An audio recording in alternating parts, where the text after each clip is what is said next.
Now, yesterday, the Independent National Electoral Commission, INEC, conducted supplementary elections, of course, to elective posts. Now, the question that seems to be on the lips of most Nigerians is, have the curtains now been closed on the 2023 general elections?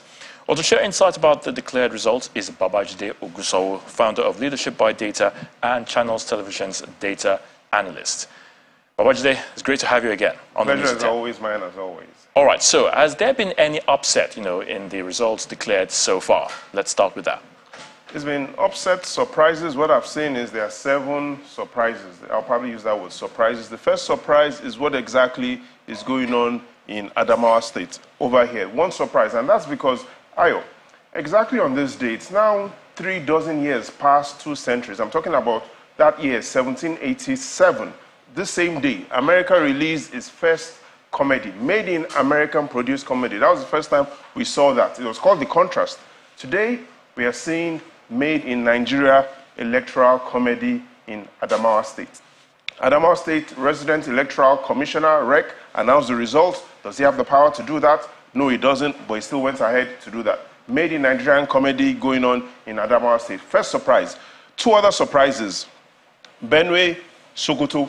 Going into this election, these 2 states controlled by the PDP, now Benue, Sokoto, controlled by the APC. Another 2 surprises.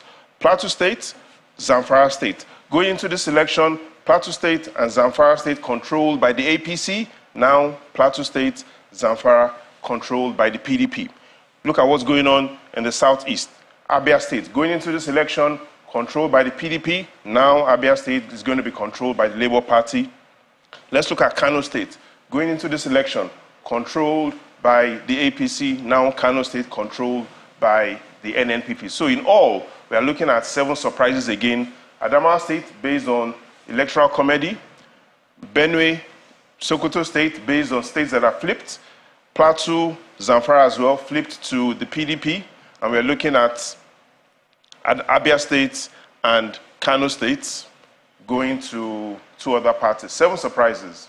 Interesting. Now, I want us to go back to Adamawa State. I mean, from what we have seen there, what do the released results so far, what does it reveal? You talked about the comedy there going on in Adamawa State. Yeah, so let's look at exactly what is going on across the 21 local governments in Adamawa State. Based on the results that we've seen released, official results released by the INEC, they say that the APC currently is in the lead in 8 local governments out of the 21 local governments. So these results are the officially declared results. 8 local governments, currently APC in the lead.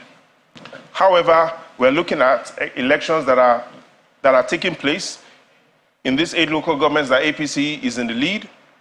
And what we see is that there are still about 11,000 votes that potentially could switch this across these 8 local governments. So we're looking at pretty much results coming in from these 8 local governments. Will the APC be able to maintain its lead across these 8 local governments? Those are some of the questions, some of the answers we expect this election to answer. However, if we take a look at exactly what local governments the PDP, based on INEC's results, if we look at the states, the local governments the PDP is in the lead, we'll notice that there are 13 local governments that the PDP is in the lead. When this election happened in 2019, Governor candidate Fintiri won 12 local governments, he lost 9. Now, Governor Fintiri is leading in 13 local governments and is losing in 8 local governments. So it will be interesting to find out when this election comes to an end, what exactly will be the situation. That's interesting. Now, let's still on talking about Adamawa State. What are the facts really? Are we about to see the emergence of a first female governor in Nigeria with the situation going on in Adamawa State? So let's stick to the facts and let's speak to exactly if this will happen. Here's the summary. Based on the supplementary elections that have gone on in Adamawa State, the maximum number of votes any of the candidates can get, maximum 37,000. That is the number of votes available for all the candidates.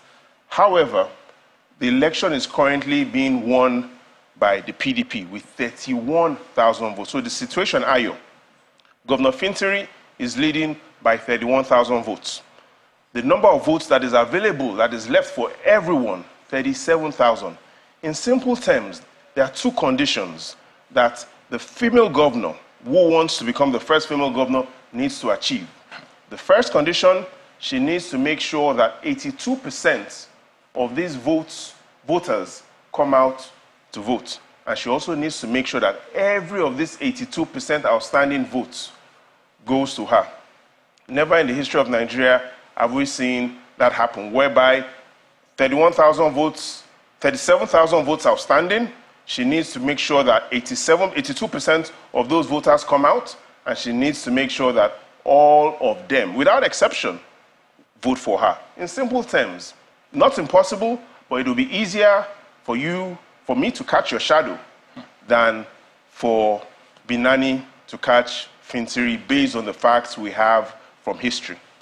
Definitely, we'll be keeping our tabs on the situation there as far as the Adamawa State Supplementary election is concerned. And catching your shadow isn't easy. Catching your shadow isn't easy. Thank you so much, Babajide Ogusawo, for that insight right there.